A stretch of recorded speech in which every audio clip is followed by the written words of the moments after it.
Greetings and welcome to Mental Health Trailblazers, Psychiatric Nurses Speak Up. I am your host, Indrias Kassaye, and you are listening to Season 2 of the SAMHSA Minority Fellowship Program at the American Nurses Association's podcast, where we spotlight MFP fellows and alumni and their pioneering work to improve health outcomes for marginalized communities. We have so much to explore, so let's get started. Greetings, Uriah, and welcome to Mental Health Trailblazers. Thank you for joining us today. And let me get started by asking you to introduce yourself to our listeners. Thank you so much, Andreas, for the opportunity to be here and to share with you. My name is Uriah, as you mentioned, and I migrated to the United States from Jamaica in 1998. It's a year after being married. And, when I left Jamaica, I was a supervisor in a bank. I was a mortgage banker working on my degree in business, and moved to the United States. And it was quite challenging, just acclimating to life in the United States. And so, I had family members that were in nursing, and they encouraged me. I had an uncle. I remember, he's the first male nurse that I knew in my life. And, he encouraged me to go into nursing. And so, I decided, why not? To be honest, again, it was not my first choice. As you know, as a Black man from Jamaica, really, there's such a stigma against male nurses that was definitely not an option for me until I was exposed, coming to the United States. Tell me more about the stigma, the taboo about joining a profession like nursing as a man coming from a place like Jamaica. I came to the United States when I was 26 years old, and I had never, ever seen or known of a male nurse, to be honest. My uncle shared with me this about the salary potential that we talked a little bit about. I only needed 2 years, after finishing my prerequisites to get my degree, my registered nurse degree, and I was sold from that. And, on top of that, I felt like I had the personality, that kind of aptitude for nursing, for the profession. My mom was unlicensed, as I would say, untrained community nurse. And as the last of 6 children, I was behind her. I had to be the hand and foot to carry the bag and stuff around for the community, whatever she needed, food, etc. And so I kind of developed that heart of, compassion, that impression that was left by her on me. And so while it wasn't my first choice, I felt like the transition into the career was fairly easy once I started. Okay. But here in America, nursing, it's not not just within the Jamaican community, in the US as well. It's not a profession that's common for men. And then it's not a profession that's common for Black men either. It's a profession dominated by white women. Did your identity as a Black man, as an immigrant, ever come in as an obstacle for you? It certainly did. I mean, especially from, my family back home. And, I remember talking with one of my brothers and let him know that I was doing nursing. And his first question to me was, isn't that a woman's job? And I had friends and even folks that I worked with back home in banking in Jamaica, and they made me feel uncomfortable about the choice of profession. One of the things that was interesting at the time, I realized that I was surrounded by a community here in the United States, a spiritual church community, where we had a lot of males that were providing care. So whether they were nurses or they were home health care workers or they were, some kind of a caregiver. So it made it easier from the perspective of being here in the Caribbean community. And how has it been working as a nurse? You've been working as a critical care nurse now for several years. The last entry in your CV says nurse manager of the intensive care unit at St. Joseph's Hospital North. How has the journey been? The journey has been a really interesting one. And I probably want to just go back a little bit before I became a nurse, just the journey through nursing school, how challenging that was. We started with 60 students in the class, and we ended up with, I think, like 18 of us actually graduating. And there were like 3 three or four men in the class, and I was the only African American male. And so it was a challenge, but I had some really good role models along the way. Had professors that were very supportive, but there were times during that training process that I was made to feel very uncomfortable, as a male nurse. Over the years, I've developed the skills of being this professionalism and exercising compassion and being able to show empathy. And I think that was a positive thing for my growth as a nurse. I was the first nurse to become a critical care nurse in my hospital straight out of school. I was the first nurse to become a charge nurse and assistant nurse manager in the cardiac surgery unit in which I worked when I moved to Tampa. And I think it just had to do with my personality. I treated people with grace and with dignity, and I dove right in. I was all in. I had a thing on my desk that says, nursing is not just a job, it is a way of life. And I think nursing became a way of life for me. Actually, someone recommended that I apply for this management position at St. Joe's North. I had no interest in applying, and someone encouraged me. And then I spoke with the medical director for the unit, who also was at the current hospital I was working, and he also encouraged me to apply.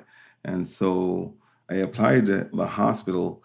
And of course, being in management, that comes with its share of challenges.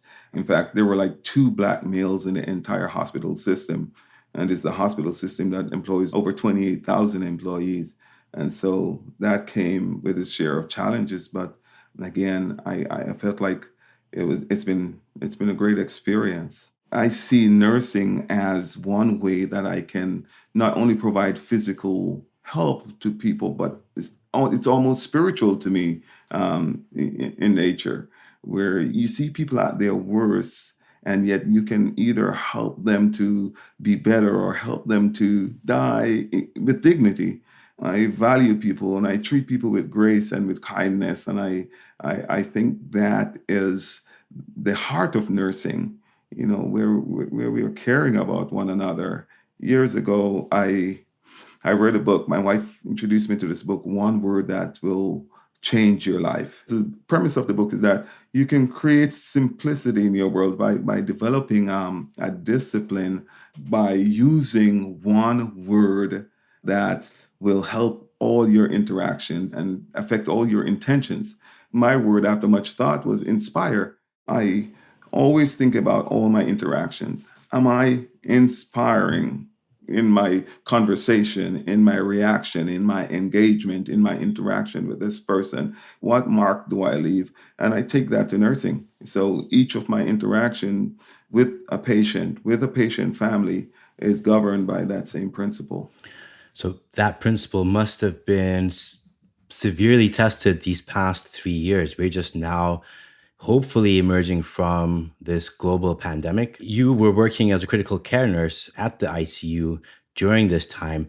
So how were you able to maintain that principle of inspiration, of inspiring others during what must have been quite stressful and hectic times? Indeed, it was, Indrias. The last 2.5 years have been really, really challenging, especially in critical care. And as you state, imagine, being a leader during that period of time. And I think what made it easier, and if I can use that word in this discourse, was the fact that I'd already built some level of trust with the team prior to the COVID-19 pandemic. And so they trusted me despite having to, being the only Black inpatient manager and having to choose your words wisely. And I'm very, very thoughtful and intuitive when I'm having a conversation, especially with a white female nurse. And so over the years, I've developed the skills of having tough conversations, having difficult conversations, and of showing grace. And I always encourage leaders to do that, to show kindness and grace to your team. So I was in the trenches with them during that difficult time, and they appreciated that. I spent time talking to them and giving all kinds of words of encouragement. I started all my meetings with a reflection, and I would use certain, things that are relevant that will talk about self-care, talking about ways to develop compassion not only for themselves but for each other and for their patients. I would include spiritual care sometimes in our meetings. One of the things that was impacting, I find most impactful and the most draining on our nursing was, how do we manage expectations when good outcomes was not an option, because we were, as it were, providing futile care to some patients that we knew were not going to make it. It was physically hard because we had to manually prone patients, that is to turn them on their stomachs and to, from time to time. And these were patients, some of them were 300 plus pounds. And we had these 120-pound nurses who had to do a lot of these physical work. And so a lot of them, you can tell that they were burnt out by the conversations that they were having.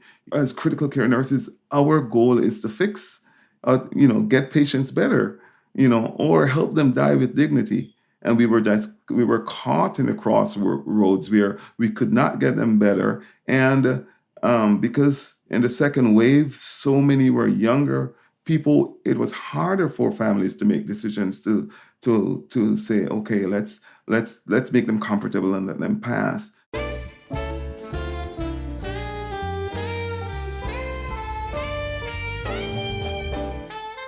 And it was during this time that you decided to pursue your Master of Science degree and become a psychiatric mental health nurse practitioner. What influenced that decision, especially after almost 2 decades working in critical care nursing?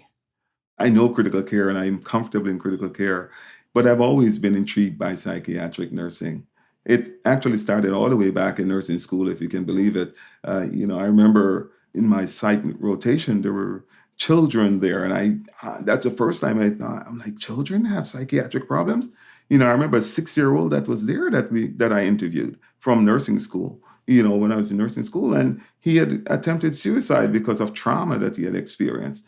I also have seen so many young people and older, adults who have come through or passed through the critical care unit because of suicidal attempt and had to be placed on life support. And once we get them better, always curious what happened after they leave the hospital, after they leave my critical care unit.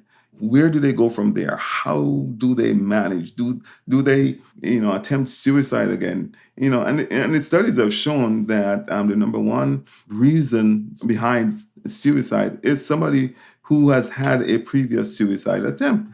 They're going to attempt it again. And I had a patient that passed through that had attempted to drown himself. This is a 19-year-old kid. He tied a block around his neck and jumped in the pool, to drown himself. Had his parents not hear the splash in the middle of the night and went out and saved him, he would have killed himself. And I remember talking to him, and he talked about just the stress of school and stress of life. He was an Asian young man, and the challenges he has had in his life with bullying and because of his choice of who to love, he felt like it was hopeless. And so I wanted to be able to provide some kind of assistance to minorities and to people who are not getting the treatment that they need, that are culturally appropriate for them in our community.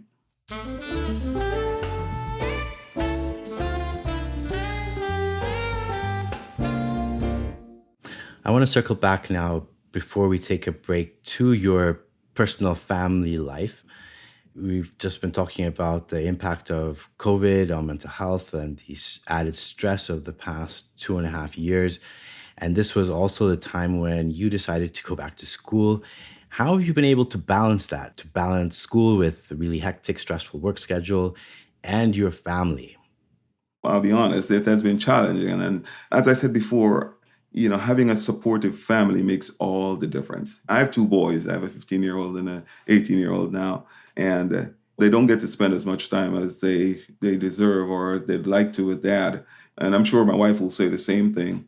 But their support has been invaluable. I recently stepped down from my management role and, working in behavioral health right now, which gives me some more time with them because I work only 3 days a week rather than working 5 days a week or 7 days a week, sometimes for 40, 50, 60 hours. So I do get a lot of positive energy and outlook from having a very supportive family. And I also have a very optimistic mindset, Andreas. And so whatever I set my mind to do, I put my 100% in there.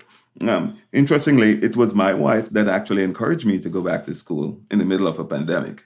Going back to school was always on the table and in the plan, but I kept putting it off. And she said, if you don't do it now, you're never, ever going to do it. And so I decided, okay, I'm going to apply and I'm going to do it. And so she was right. I started and I am more than halfway through now. I have a year to go and I'm excited actually and just loving the journey. Well, that's great. It sounds like it was the right decision. And we will be right back.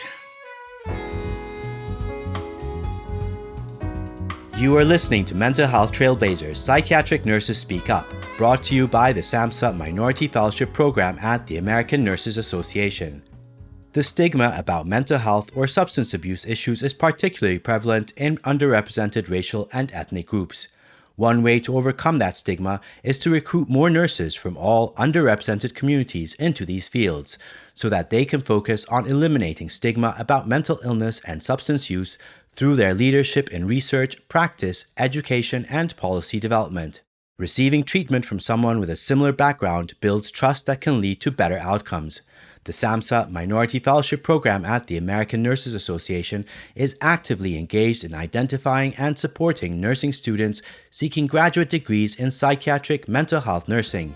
Visit emfp.org to learn more. Welcome back, Uriah. So here we're going to try and lighten it up just a little bit with a few what we call rapid fire questions. So in tweet-sized sound bites, if I could ask you, who is your nursing hero and why? I'd say my nursing hero is my first preceptor in critical care. She poured into me and she was vested in my success as a nurse. And I believe that I am who I am today because of her and what she poured into me. What's her name? Sharon Green. Okay. All right, Sharon Green, we appreciate all that you did for Uriah. And the best part of being a nurse? As I mentioned before, I believe nursing fills my spiritual bucket. I get to be the hand of God and his feet for so many, their worst point of their experience. I get to help them feel better. And so, yes, it fills my spiritual bucket. And tell me, one of the most awkward moments as a nurse? Oh, wow. I don't know if I can do that in a tweet size soundbite, but I remember taking care of a patient that had just come out of open heart surgery, had just extubated the patient, went in to adjust something on the monitor, and there was someone sitting in the seat, and I asked the patient, I said, oh, is that your sister? And she turned to me and she said, no, that's my husband.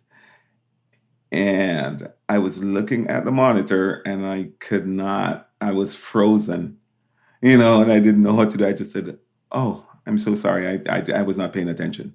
Yes, that was one of the most awkward moments in my nursing career. From then, I've never asked someone like a closed-ended question. I usually ask, how are they related to you? So lessons learned. Yes, absolutely. Lessons learned. And if you could name one thing you wish someone had told you about nursing before you entered the profession. How to decompress, how to separate. As nurses, sometimes we carry the pain and suffering home of those who of our patients, and sometimes of our patients' family, when they experience loss. And it does affect our interactions and affect our own personal relationships. So how to separate. Have there been moments in your career so far where, you've met with young people and they've been surprised that you are a nurse? Oh, definitely. Definitely.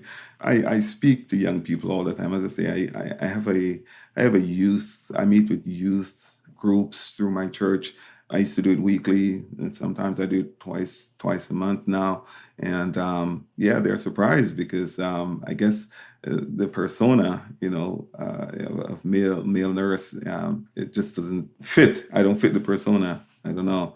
So they're like, you're a nurse? Are you a nurse? Wow. And I say, yeah. And, I asked, I said, why do you ask? And I said, well, we don't, I didn't expect you to be a nurse. You just don't seem like a nurse, that kind of stuff. But yeah, they are usually surprised. And has anyone followed in your footsteps?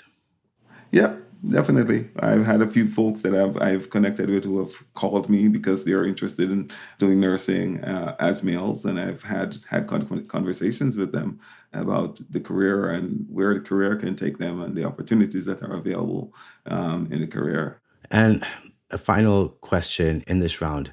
You moved to the US from Jamaica, and I know, being part Jamaican myself, that there are notions of what going foreign is like.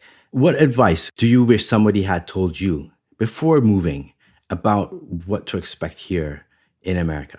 Yes, you're right. I come from a community where I, as a Black person, was among the majority.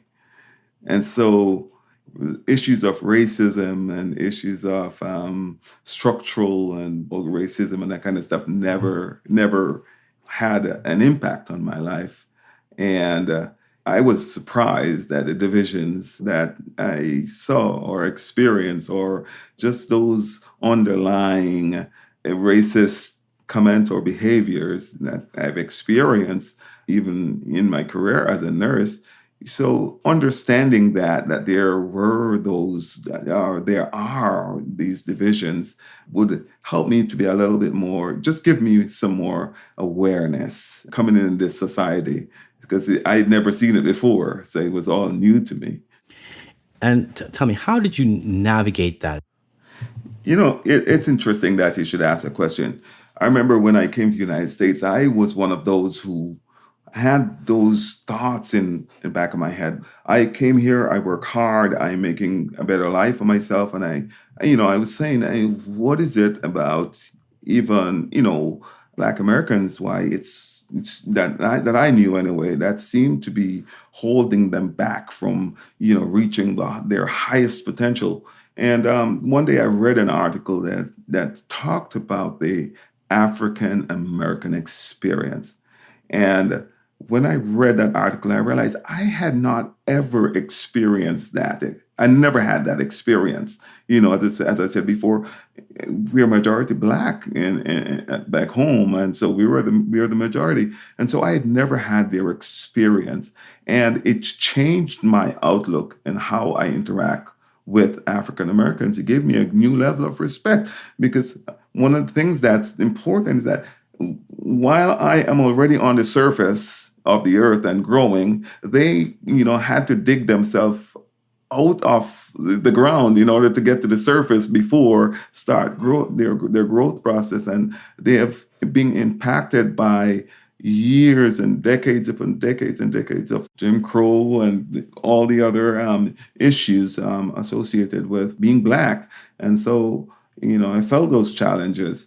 One of the things that we do, what made it easier for me, is because we had a kind of a heterogeneous community in my church community. We had African Americans, we have Haitians, we have we have a few white Americans, and folks from other countries, which kind of made us kind of a blended, cohesive group. And so I feel like, it made it easier for me to interact with folks from different groups, seeing people as people with their various experiences, and those experiences are going to impact their behavior and their outlook in life. And so just treat people at face value and give them the grace that they need. Absolutely. I mean, ultimately, that's the bottom line. We're all human. We should be treating each other with the respect and dignity that any human being deserves, regardless of what the color of their skin is. We need to acknowledge, as you said, the struggles that people of African descent have made in this country, and that we as immigrants who've come from other places where we've been Black majority, where we haven't had to deal with these issues, and we don't have to deal with the worst part of those issues here now because of the struggles that they've gone through. And we really do stand on the shoulders of all the people who've who fought the brave fight in the civil rights movements in this country. So we owe them a lot. Definitely. Yeah. And with that, we will take a short little break and we'll be right back.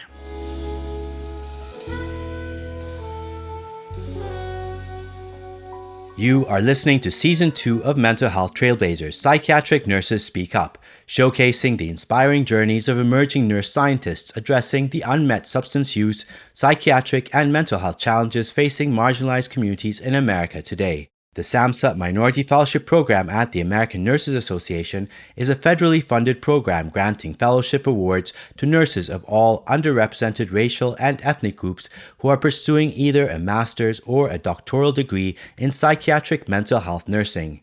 To learn more about this program and how to apply, visit emfp.org. We are talking with Minority Fellowship Program Master's Fellow Uriah Millen. Welcome back, Uriah. And I would like us to explore a little bit further your passion for helping young people with mental health issues and what you hope to do as a psychiatric mental health nurse and how you have made a difference in this area. I met a young lady recently in my new role as a nurse in behavioral health. She is 14 years old. And this young lady had been adopted in the foster care system for several years. Between years of 6 years old and 9 years old, she was adopted by a family and she was abused. She went back into the foster care system and again, she was adopted by another family. And between 11 and 12 years old, she was abused by that family.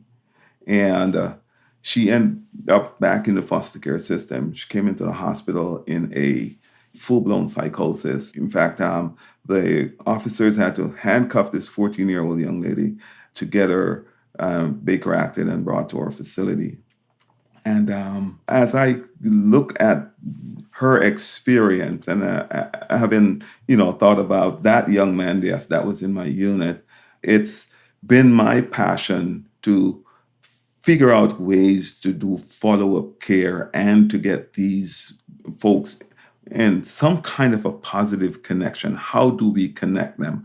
How do we get a village around these individuals? How do we help parents to navigate the system? And so, I spoke with a mom last week who was, she was so broken. She didn't know what else to do. She didn't know where to turn. She wanted to bring her child in to have her child Baker acted because she had dealt with all the challenges of mental illnesses with her child. And so how do we provide care holistically for families who are dealing with children with mental illness? And how do we provide a village or some source of connection for these children? I read a quote somewhere that says the opposite of addiction is connection and community, and so my goal or my desire is to be able to provide community resources where we can make connection or keep these children or young people connected and provide some kind of a resource and support group for families who are dealing with children that have mental illness. And I believe there are some resources out there, but it's not in any one place. You have to do your own research, or you might hear about something and, just in passing, but there are not any structured resources in place in order to provide that kind of support and that kind of connection, which I believe can make a huge difference in our community with mental illness. We would be remiss now not to mention what just happened this past weekend. It looks like with the summer months coming up, there's a new cycle of gun violence in America. We keep seeing these hate crimes coming back, repeating again and again. And over the weekend in Buffalo, a young man driving hundreds of miles from his home to target a Black community and, shooting up a supermarket, killing all these innocent Black people just because of the color of their skin. I mean, how do these events affect you, impact you as a Black male nurse, as a father of two teenage boys, who might be targeted for just the color of their skin? I find myself having a conversation with my oldest and my 18-year-old. And, my 18-year-old is doing very well. He just graduated from, with his Associate of Arts degree. I was having a conversation with him recently, and we were talking about finding a job and stuff. So he locked his hair. And, I was talking about that and how people perceive him and whether he's perceived as serious while trying to find a job. And he said to me, he said, "Dad, I have to live the authentic life that you teach me to live. And this is authentically me. And I cannot change who I am in order to be able to get where I need to be." And we're talking a little bit about duplicity. And unfortunately, in this country, we have to sometimes play the part in order to get where we need to go. But just having that conversation, to think about what the hoops that our children have to go through in order to be successful. But right now, in order also to feel like we can come home safely at night. And so it frustrates me. It used to anger me, but I get to the point where it's not angering me as much now. It just frustrates me that this spate of gun violence against minorities is not addressed it's not addressed because it's against Blacks, and we're talking about from our leadership, so our leadership all the way down, from Congress to our local leadership and state leadership. They have not placed enough value on the lives of African Americans and other minorities in order to make a difference. And so some of the rhetoric that they are actually, propagating because of political divide, that is also influencing the decisions and that these folks are making, and making it more acceptable to believe that Blacks or their lives are not as valuable. And how do you see it impacting the mental health of young African American men in particular, but other, whenever there's a community that's affected, Asian Americans have been targeted quite a bit. Hispanic Americans have been targeted. What is the impact you have? Somebody who has so much hate in them that they will drive hundreds of kilometers to come to your community where you think you're safe and shoot you up. Like, what does that do to the mindset of young people in your community in Florida? It certainly shows a lack of value. It feels like you're not valued. If folks feel that they're valued, if my kids feel that they're valued and that they're loved and that they're accepted, it makes a huge difference in their mental psyche. It makes a huge difference in how secure they feel and how confident they behave. And so if you don't feel like you're valued by a society, then it's going to affect your mental illness. It's going to affect your confidence. It's going to affect how you approach life. And it's not only in terms of gun violence or availability of care and that kind of stuff. It goes across the spectrum where people feel they're not valued. You're not valued in school. You're not valued in your community. And already you're dealing with all type of lack of resources. If you look in our school systems, for example, most of those areas where we have people of color, the resources that are available to them are a significantly lower amount of resources that are made available to them.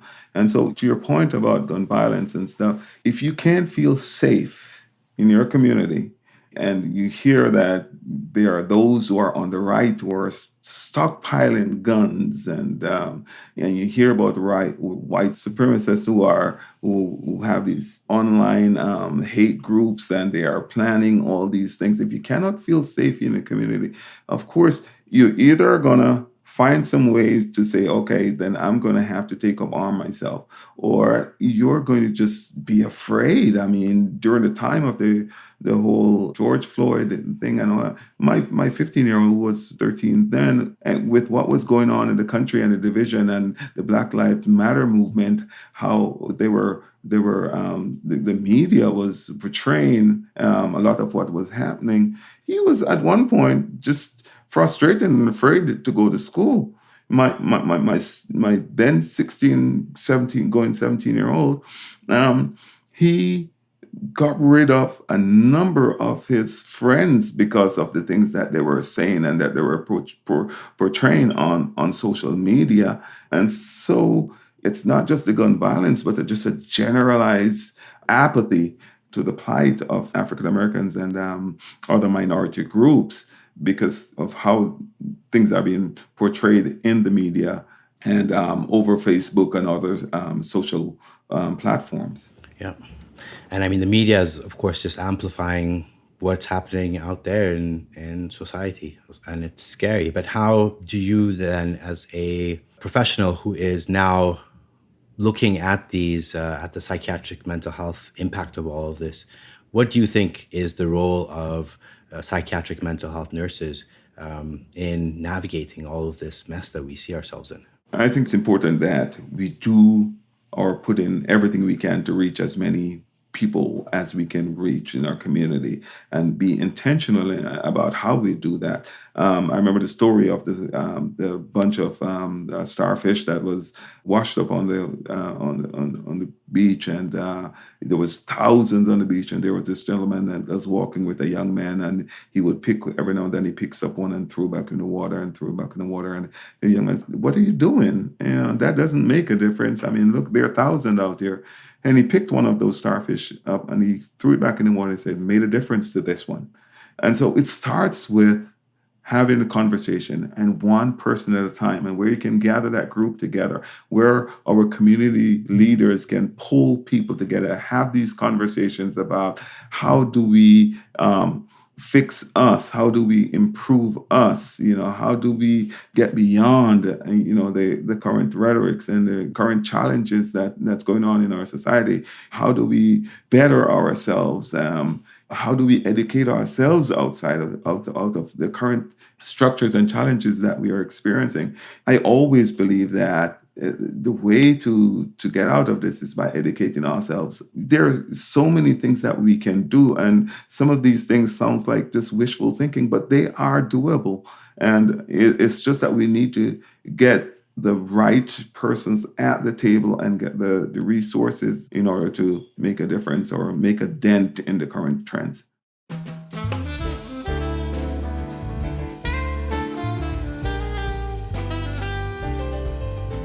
And now reflecting on your training, your ongoing training as a psychiatric mental health nurse practitioner, you're doing your master's. Is the nursing curriculum, do you think it addresses these issues appropriately? Are there things that you wish that were different in the way that nursing education is being practiced right now or being offered? I do, and I'm not trying to knock where I'm doing my education, but I don't think that there is a holistic approach to managing mental illness in our curriculum, and by that I mean we tend to focus on medical management.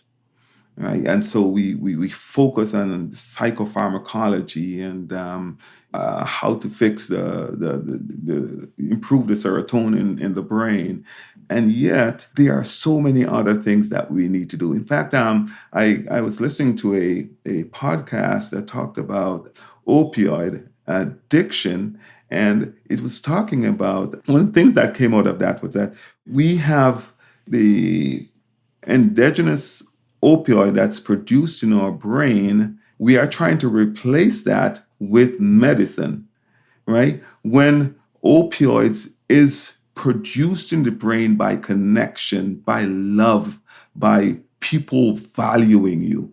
And so the focus is so much on providing medical management when I think we need to look at a more holistic approach. And that holistic approach has to include providing psychosocial behavioral therapy, education, community resources, connection, follow up in school training of teachers and of psychologists and stuff so that they can identify when kids are having these challenges and sometimes providing, I mean, not sometimes, but also providing culturally appropriate care. Because, again, we might see a black kid acting up and think that he's just a bad kid and he's diagnosed and then diagnose him with ADHD when we haven't even looked at what's going on at home with this kid, what's going on in his community, what's going on that's impacting what the challenges he's facing or you're having with him in the classroom or something. And so the training that needs to be that should be provided need to be multifaceted and more broad reaching and more holistic so that we can stem this epidemic of mental illness in our community.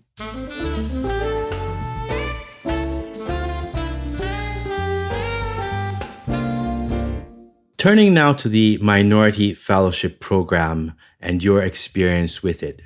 Tell me, how did you find out about the MFP? Actually, I was doing a research for a paper in school through Walden University, and I was looking at various organizations, and I happened on the ANA website and was doing some research on the American Nurses Association site, and that's when I learned about the SAMHSA MFP program. And I mean, when I saw it, I was like, "Wow, this is interesting." I was blown away. I was like, I mean, I got so excited, and immediately I went on their website and I actually emailed them immediately to say, "Hey, I learned about your program and I'm interested in getting more information about it." And then I signed up for their newsletter and I was reading their newsletters and stuff. And I was like, "Oh, this is great stuff." So that's how I learned about the program. And how has the experience been so far with the program? It's been great. The folks are so easy to deal with. From Janet Jackson all the way down, everybody it's just a caring community. I enjoy the mentorship program. Mentor Dr. Douglas Reed, and we talk from time to time. Very down to earth, just a down to earth, naturally nice guy, and. So we talk about his experience as an African American provider, talk about the future, talk about opportunities that are available out there, and give me advice on stuff that I need, especially going into my practicum and all of that. So that part of the experience has been really good for me. I enjoy it. And there are some series that they had earlier this year that talked a lot about not only self-compassion but talk about the challenges that we have with the current divides that we're having in our nation and how to navigate it and how to be present and how to deal with some of these issues that I find quite fulfilling and so it's a great program, and I do enjoy the opportunity and the connection that it provides me. Yes, no, it's a very unique program, and I think it brings together some very special people.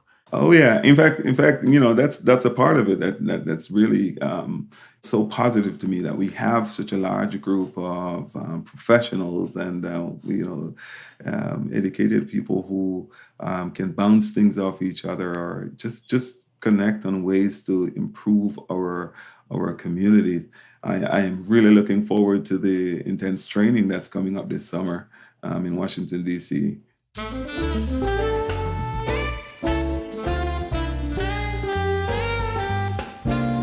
To close us off, Uriah, I'm going to take you back to Jamaica, where it all started as you were walking through the community with your mom. As you look back on those days and then coming over as a young immigrant, recently married from the banking sector, and then to where you sit now, you mentioned you gave up your management position and you're moving into behavioral health nursing. What are your thoughts about your journey and where you are now, and then your future? Yeah. As I reflect, I am profoundly grateful for the path I've taken. My journey to mental health. There are times I look back and say, I wish I had started it earlier. But I also believe that the directions that life takes you, you walk by that path for a purpose. There's somebody you needed to influence along the way. There's somebody you needed to lift up along the way. There's somebody you needed to make a difference in their life along that pathway. And so I try not to live with regrets, but and things happen at the right time, when they're supposed to happen. And so I do live with gratitude, though, a sense of gratitude for the path that I took. And there were a lot of people along the way that helped me. And, I'm always grateful to them. And I feel like it's just as important to give back to them, to invest in those who are coming up behind me. And so that's why I'm just so fascinated and so pumped about this whole mental health, because I feel like if your mental health is intact, everything else will fall into place. We all have thresholds, and some of us, our threshold is this low. Some of us, our thresholds are much higher. How do we improve that threshold, improve one's mental health to manage the challenges? How do I get my son, who's 18 years old, who's probably dealing with mental illness that I am not aware of or not willing to accept. How do I get him to that point where he is feeling free and feeling motivated and feeling strong enough to manage the challenges of life? And so it all started here. It's all started with what's happening in our minds. And so because I have been so positively influenced in life and I've been given so much, I want to give back, to improve our community. Absolutely. Thank you very much for that, Uriah. Thank you for your time and for sharing your insights. And good luck. All right. Thank you so much, Indrias. It's been great speaking with you. And hopefully we can continue to work together to make a difference. Absolutely. And that does it for this episode of Mental Health Trailblazers, Psychiatric Nurses Speak Up. I hope you've enjoyed our discussion, and I look forward to you joining us on future episodes. This is the Minority Fellowship Program at the American Nurses Association podcast, featuring nurse scientists addressing the psychiatric and mental health issues affecting underrepresented communities across America. You can always find us online at emfp.org and wherever you get your favorite podcasts. The views expressed by the speakers and host do not necessarily reflect the official policies of the Department of Health and Human Services, nor does mention of trade names, commercial practices, or organizations imply endorsement by the U.S. government.